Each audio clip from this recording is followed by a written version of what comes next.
baxırıq ki, misal üçün 2-8-i, 3-8-i olan insanlar deyirlər ki, çox əməkçi insanlardır. Və yaxud da bu elmlərə görə dəyişir əslində. 1 olan insanlar 1. Üçün rəqəmlər əvvəldə 1 gəlir. Güclüdür. Güclü. Ha, bax, bunu bilmək istəyirəm. İstəyirəm ki, siz bunu biraz biz üçün açardınız. Çox maraqlı mövzudur. Ümumiyyətlə doğum tarixi ilə bağlı. Ona görə də yəni çox vaxt o bir verilişimiz var idi. Kesarev olan uşaqlardan mənfi sözlər dedilər ki, yox, kesarka nə olar ki, burada nə var? Sadəcə kesarev olan insanları ucu rəqəmini hesablaya bilmirsən və dəqiq başa düşə bilmirsən ki, ümumiyyətlə insan nə ilə gəlib. Qoyun mən sizə bir hardasa beynimdə bir dəfə Mir Mövsüm ağanın evinə getmişdim. Ziyarət eləyirəm. Ümumiyyətlə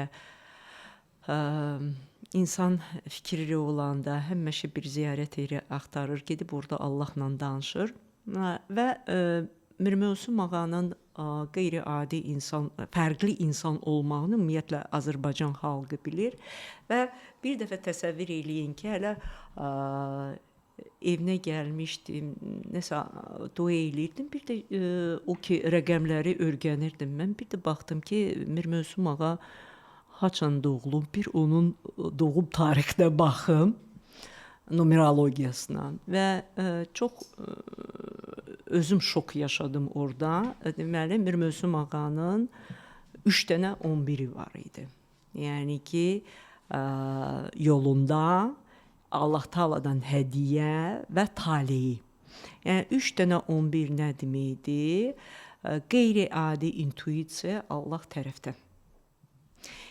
Ki o loru dildə desək vergi kimi bir şey. Sonra başladım o rəqəmlərə baxdıqca tanınmış ümumiyyətlə 18-ci əsrin insanların tanınmış, orada çox tanınmış adamlar var. Coco Chanel kimi, yəni moda aləmində, incəsənət aləmində, fizika aləmində, yəni ki, müxtəlif sahələrdə və başladım özümə maraqlı idi onların rəqəmlərinə baxmağa və gördüm ki, Coco Chanel'in də 3 dənə 11-i var idi.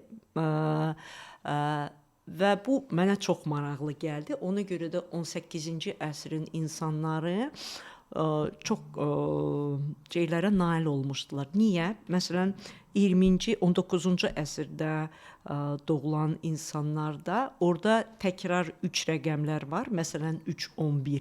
Amma 1-11 mütləq olacaq çıx rəqəmində. Ruh tərəfdə yaxud karmik olaraq çıx olur. Məsələn, yəni ki, insanlara başa salırmı? İzahlayayım. Məsələn də, baxın, Coco Chanel'də mən burada götürmüşəm, ayın 19-u olub, 8-ci ay, 1883-cü il. Baxın, burada hesablanır insanın ruhu. Çıx 10. Karmik olaraq 0 + 8 olur, çıx 8. Baxın, 8 + 3 olur 11. Bunu hesablayanda görürsünüz 1 + 8 9, bir də 11 yenə olur. Yəni burada hesablayanda alınır. Mən mexaniki hesablayıram, o qədər öyrənmişəm ki. Və bunu burada yolu hesablamaq üçün biz ruhu, karmik, bir də ki taleyi hesablayırıq və burada yenə də çıxır 11. Görürsünüz? Burada 3 dənə üstəgəl 11. Baxın, bu insanın ruh nə ilə gəlir? Doğum günü, karmik aydır, bu insanın karmasıdır. Bu hesablanır buradan. Bu hədiyyədir Allah Taala'dan. Bu hesablanır bir yerdə. Bu insanın taleyidir və bu orta rəqəm hesablanır. Bunu hesablayandan sonra bu insanın yoludur. Və görürsünüz, burada 3 dənə 11 var. Yəni ki, qeyri-adi intuisiya.